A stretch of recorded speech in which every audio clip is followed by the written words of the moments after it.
ओम शांति। 3 अक्टूबर 1992 में बाप-दादा की ग्रुप से मुलाकात में, ग्रुप नंबर 1 से बाप-दादा की पर्सनल मुलाकात में बाप-दादा ने कहा, यथार्थ सेवा व यथार्थ याद की निशानी है निर्विघ्न रहना। सदा अपने श्रेष्ठ भाग्य के गीत स्वतः ही मन में बजते रहते हैं। यह अनादि अविनाशी गीत है। इसको बजाना नहीं पड़ता, लेकिन स्वतः ही बजता है। सदा यह गीत बजना अर्थात सदा ही अपने खुशी के खजाने को अनुभव करना। सदा खुश रहते हो। ब्राह्मणों का काम ही है खुश रहना और खुशी बांटना। इसी सेवा में सदा बिजी रहते हो या कभी भूल भी जाते हो। जब माया आती है फिर क्या करते हो? जितना समय माया रहती है उतना समय खुशी का गीत बंद हो जाता है। बाप का सदा साथ है तो माया आ नहीं सकती। माया आने के पहले बाप का साथ अलग करके अकेला बनाती है, फिर वार करती है। अगर बाप साथ है तो माया नमस्कार करेगी, वार नहीं करेगी। तो माया को जब अच्छी तरह से जान गए हो कि यह दुश्मन है, तो फिर आने क्यों देते हो? साथ छोड़ देते हो ना। इसलिए माया को आने का दरवाज़ा मिल जाता है। दरवाजे को डबल लॉक लगाओ, एक लॉक नहीं। आजकल एक लॉक नहीं चलता, तो डबल लॉक है याद और सेवा। सेवा भी निस्वार्थ सेवा, यही लॉक है। अगर निस्वार्थ सेवा नहीं तो वह लॉक ढीला लॉक हो जाता है, खुल जाता है। याद भी शक्तिशाली चाहिए। साधारण याद है तो भी लॉक नहीं कहेंगे। तो सदा चेक करो, याद तो है लेकिन साधारण याद है या शक्तिशाली याद है। ऐसे ही सेवा करते हो लेकिन निस्वार्थ सेवा है या कुछ न कुछ स्वार्थ भरा है। सेवा करते हुए भी, याद में रहते हुए भी यदि माया आती है तो ज़रूर सेवा अथवा याद में कोई कमी है। सदा खुशी के गीत गाने वाली श्रेष्ठ भाग्यवान आत्माएं हैं। इस स्मृति से आगे बढ़ो। यथार्थ योग व यथार्थ सेवा, यह निशानी है निर्विघ्न रहना और निर्विघ्न बनाना। निर्विघ्न हो या कभी कभी विघ्न आता है, फिर कभी पास हो जाते हो, कभी थोड़ा फेल हो जाते हो। कोई भी बात आती है, उसमें अगर किसी भी प्रकार की ज़रा भी फीलिंग आती है, यह क्यों, यह क्या, तो फीलिंग आना माना विघ्न। सदैव यह सोचो कि व्यर्थ फीलिंग से परे फीलिंग प्रूफ आत्मा बन जाए तो मायाजीत बन जाएंगे। फिर भी देखो बाप के बन गए। बाप का बनना यह कितनी खुशी की बात है। कभी स्वप्न में भी नहीं सोचा कि भगवान के इतने समीप संबंध में आएंगे, लेकिन साकार में बन गए तो क्या याद रखेंगे। सदा खुशी के गीत गाने वाले, ये खुशी के गीत कभी भी समाप्त नहीं हो सकते हैं।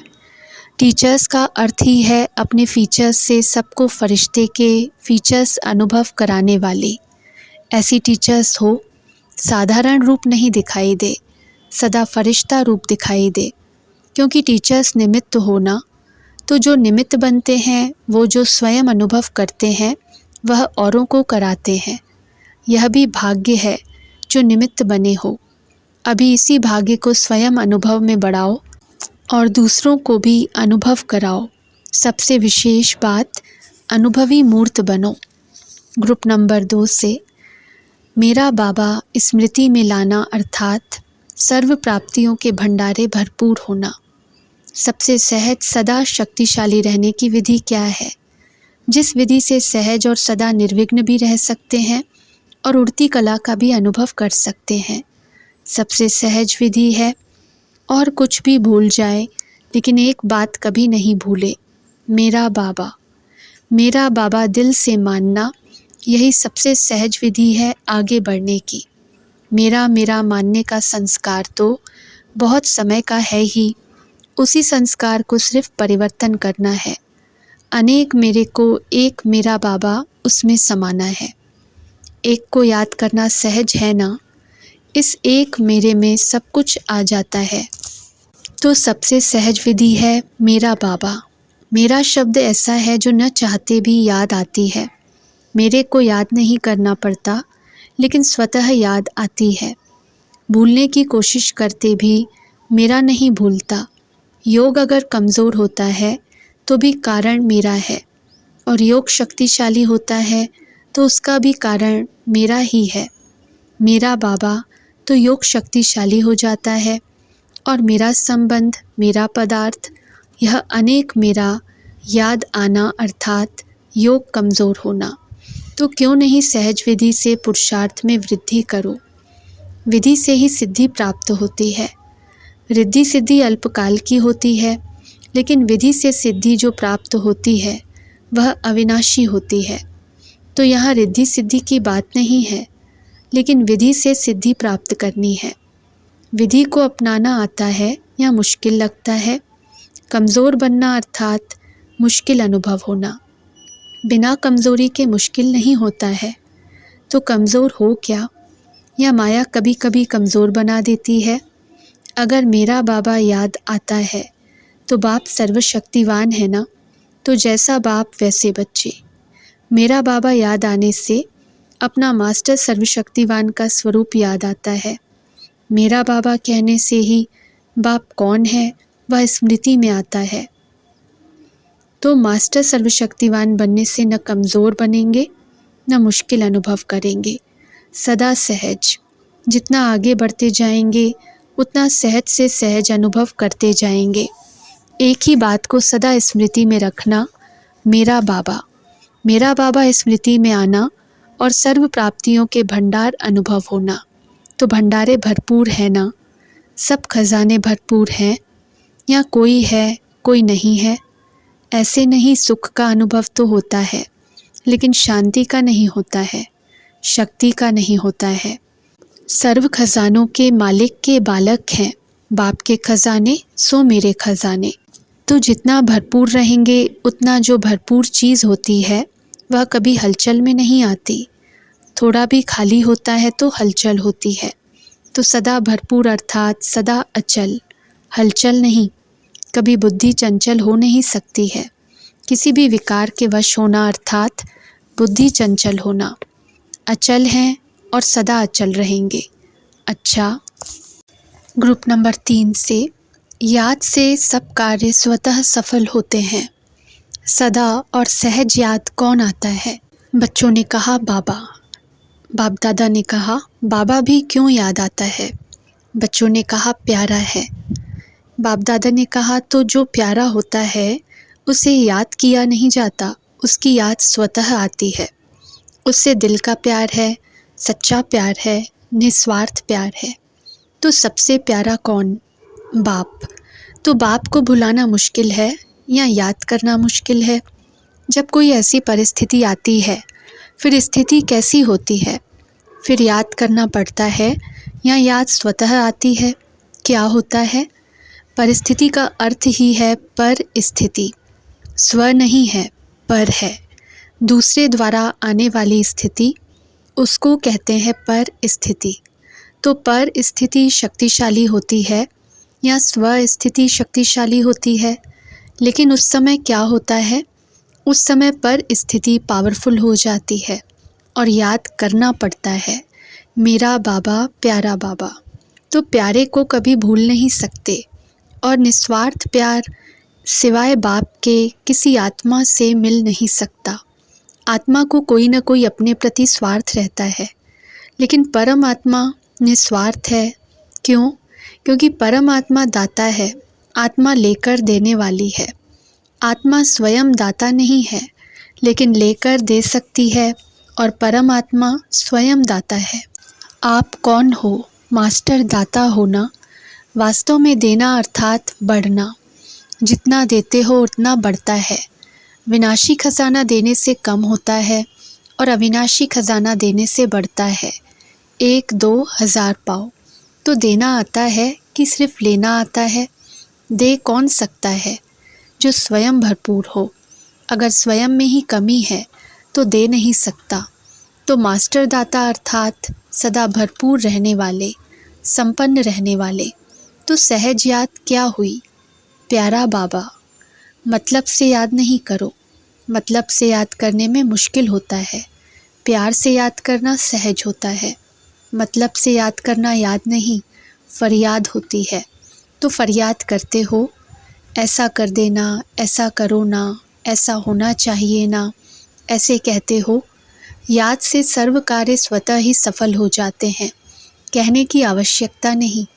सफलता जन्म सिद्ध अधिकार है, अधिकार मांगने से नहीं मिलता, स्वतः मिलता है।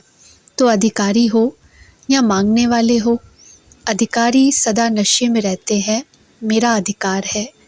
मांगना तो बंद हो गया ना, बाप से भी मांगना नहीं है। यह दे दो, थोड़ी खुशी दे दो, थोड़ी शांति दे दो, ऐसे मांगते हो। बाप का खजाना मेरा खजाना है, जब मेरा खजाना है तो मांगने की क्या दरकार है। तो अधिकारी जीवन का अनुभव करने वाले हो ना, अनेक जन्म भिखारी बने, अभी अधिकारी बने हो। सदा इसी अधिकार के नशे में रहो, परमात्म प्यार के अनुभवी आत्माएं हो, तो सदा इसी अनुभव से सहज योगी बन उड़ते चलो। अधिकारी आत्माएं स्वप्न में भी मांग नहीं सकती, बालक सो मालिक हो। अच्छा, ग्रुप नंबर 4 से एक रस स्थिति बनाने के लिए एक की याद में रहो, ट्रस्टी बनो। सदा एक रस स्थिति में स्थित रहने की सहज विधि क्या है।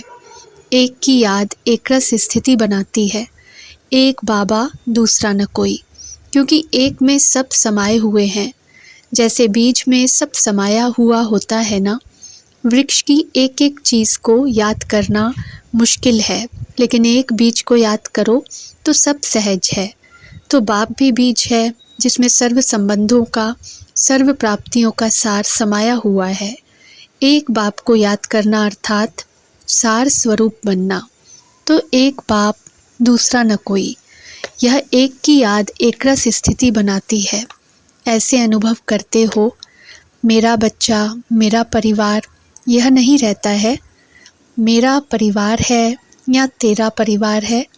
ट्रस्टी बनकर संभालते हो या गृहस्थी बनकर संभालते हो। ट्रस्टी अर्थात तेरा और गृहस्थी अर्थात मेरा। तो आप कौन हो। मेरा मेरा मानते क्या मिला, मेरा ये, मेरे मेरे के विस्तार से मिला क्या। कुछ मिला या गवाया, जितना मेरा मेरा कहा उतना ही मेरा कोई नहीं रहा। तो ट्रस्टी जीवन कितनी प्यारी है, संभालते हुए भी कोई बोझ नहीं, सदा हल्के। देखो, गृहस्थी बन चलने से बोझ उठाते उठाते क्या हाल हुआ। तन भी गवाया, मन भी अशांत किया और सच्चा धन भी गवा दिया। तन को रोगी बना दिया, मन को अशांत बना लिया और धन में कोई शक्ति नहीं रही। आज का 1000 पहले के 1 रुपए के बराबर है। तो धन की ताकत चली गई ना। अभी जब बोझ उठाने का भी अनुभव कर लिया और हल्के रहने का भी अनुभव कर लिया, तो अनुभवी कभी धोखा नहीं खाता। कभी भी किसी भी बात में अगर माया से धोखा खाते तो धोखा खाने की निशानी क्या है, दुख की लहर। ज़रा भी दुख की लहर संकल्प में भी आती है तो ज़रूर कहाँ धोखा खाया है। तो चेक करो कि किस बात में धोखा मिला, क्यों दुख की लहर आई। सुखदाता के बच्चे हो तो सुखदाता के बच्चे को दुख की लहर आ सकती है। स्वप्न भी बदल गए, सुख के स्वप्न आए, खुशी के स्वप्न आए, सेवा के स्वप्न आए, मिलन मनाने के स्वप्न आए। संस्कार भी बदल गए तो स्वप्न भी बदल गए। अच्छा, ग्रुप नंबर 5 से एवर रेडी वह है जो नष्टो मोहा स्मृति स्वरूप है। सदा अपने को सर्व प्राप्ति स्वरूप श्रेष्ठ आत्मा अनुभव करते हो, क्योंकि प्राप्ति स्वरूप ही औरों को सर्व प्राप्ति करा सकता है। देने में लेना स्वतः ही समाया है। अभी अपने बहन भाइयों को भिखारी देख रहम तो आता है ना। जब परमात्म प्राप्तियों के अधिकारी बन गए तो पा लिया। सदा दिल में यही गीत गाते हो, पाना था सो पा लिया। संपन्न बन गए, ऐसे संपन्न बन गए या विनाश तक बनेंगे। अगर समय संपन्न व संपूर्ण बनाए तो रचना पावरफुल हुई या रचता। तो समय पर नहीं बनना है, समय को समीप लाना है। समय का इंतज़ार करने वाले नहीं हो। जब पा लिया तो पाने की खुशी में रहने वाले सदा ही एवर रेडी रहते हैं। कल भी विनाश हो जाए तो तैयार हो, या थोड़ा टाइम चाहिए। एवर रेडी, नष्टो मोहा, स्मृति स्वरूप, इसमें पास हो। एवर रेडी का अर्थ ही है नष्टो मोहा, स्मृति स्वरूप। या उस समय याद आएगा कि पता नहीं बच्चे क्या कर रहे होंगे, कहाँ होंगे, छोटे छोटे पुत्रों का क्या होगा। यही विनाश हो जाए तो याद आएंगे, पति का भी कल्याण हो जाए, पुत्र का भी कल्याण हो जाए, उन्हों को भी यहाँ ले आएं, याद आएगा। बिजनेस का क्या होगा, पैसे कहाँ जाएंगे, रास्ते टूट जाएं फिर क्या करेंगे, देखना अचानक पेपर होगा। सदा न्यारा और प्यारा रहना, यही बाप समान बनना है। जहाँ हैं जैसे हैं लेकिन न्यारे हैं। यह न्यारापन बाप के प्यार का अनुभव कराता है। ज़रा भी अपने में या और किसी में भी लगाव न्यारा बनने नहीं देगा। न्यारे और प्यारेपन का अभ्यास नंबर आगे बढ़ाएगा। इसका सहज पुरुषार्थ है निमित्त भाव। निमित्त समझने से निमित्त बनाने वाला याद आता है। मेरा परिवार है, मेरा काम है, नहीं, मैं निमित्त हूँ। निमित्त समझने से पेपर में पास हो जाएंगे। अच्छा, ग्रुप नंबर 6 से डबल लाइट बनने के लिए बाप की बातें सुनो, बाप के श्रेष्ठ कर्मों को फॉलो करो। सभी साकार में व स्थिति में समीप रहने वाली आत्माएं होना, आबू में रहने वाले अर्थात आबू के बाबा जैसी स्थिति में रहने वाले। जैसे आबू की धरनी से प्यार है तभी तो समीप रहना चाहते हो ना, ऐसे बाप से भी प्यार है ना। प्यार की निशानी है समान बनना, तो सभी प्यार का रिटर्न देने वाले, प्यार की निशानी दिखाने वाले हो। डॉक्टर्स को बहुत अच्छा चांस मिला है। सभी हल्के हो, रहने में, आने में, खाने में, सब में हल्के हो या थोड़ा थोड़ा भारी हो। जो दिल से साथ रहते हैं तो साथ की खुशी सब कुछ भुला देती है। खुशी में भोजन भी न ठंडा लगता न गर्म लगता, बहुत प्यारा लगता है। जब बहुत खुशी का मौका होता है तो ठंडा खाया या गर्म खाया याद रहता है, खुशी से ही पेट भर जाता है। तो साथ रहने वाले अर्थात खुशी से भरपूर रहने वाले, ऐसे है ना। यह भी ड्रामा की बहुत श्रेष्ठ भावी बनी हुई थी, जो आप सबको गोल्डन चांस मिला। यह डबल विदेशी है और आप डबल सर्विसेबल हो। डबल सेवा करते हो या सिर्फ दवाई देते हो, एक ही समय पर डबल सेवा करने के निमित्त हो। डबल सेवाधारी, डबल स्नेह और सहयोग के पात्र बनते हैं। अच्छा है, समीप रहने का यह भी चांस अच्छा मिलता है। डबल विदेशी आत्माओं की सदा उड़ती कला है ना, या कभी चढ़ती कला, कभी चलती कला और कभी उड़ती कला। क्या कहेंगे, सदा उड़ती कला, क्योंकि समय उड़ती कला से चल रहा है। अगर आप उड़ती कला से आगे नहीं बढ़ेंगे तो क्या रिज़ल्ट होगी। समय के पहले तैयार होने वाले होना, समय का इंतज़ार नहीं करना है, लेकिन समय आप श्रेष्ठ आत्माओं का आवाहन कर रहा है। डबल विदेशी नाम है और चाल है डबल लाइट। बोझ उठाने का अनुभव 63 जन्म किया। अभी डबल लाइट रहने के अनुभव का यह एक ब्राह्मण जन्म है, तो अभी सदा डबल लाइट रहो। डॉक्टर्स भी डबल लाइट है ना, या कुछ बोझ है, देखने का, सुनने का कुछ बोझ है, या कभी कभी थोड़ा बोझ हो जाता है। इसलिए बाप दादा कहते हैं, जिस बात में कोई रस नहीं हो, कोई संबंध नहीं हो, तो वह सुनते हुए नहीं सुनो, देखते हुए नहीं देखो। देखते हुए, सुनते हुए सोचो नहीं। सोचो तो क्या सोचो, बाप की बातें। सुनो तो बाप की बातें। देखो तो बाप के श्रेष्ठ कर्म और फॉलो करने वालों के श्रेष्ठ कर्म। यही विधि है सदा डबल लाइट रहने की। डॉक्टर्स का काम ही है शरीर में आने वाली व्यर्थ चीज़ों को खत्म करना। डॉक्टर्स की विशेषता है व्यर्थ को समाप्त करना और समर्थ बनाना। रूहानियत में भी यही काम है और स्थूल में भी यही काम है। बाकी सेवा अच्छी कर रहे हो और रिज़ल्ट अच्छी है और अच्छे से अच्छी होनी ही है। प्यार से सेवा कर रहे हो, प्यार की दवाई पहले देते हो, पीछे और दवाई देते हो ना, तो आधा काम तो प्यार ही कर लेता है। अच्छा, ओम शांति।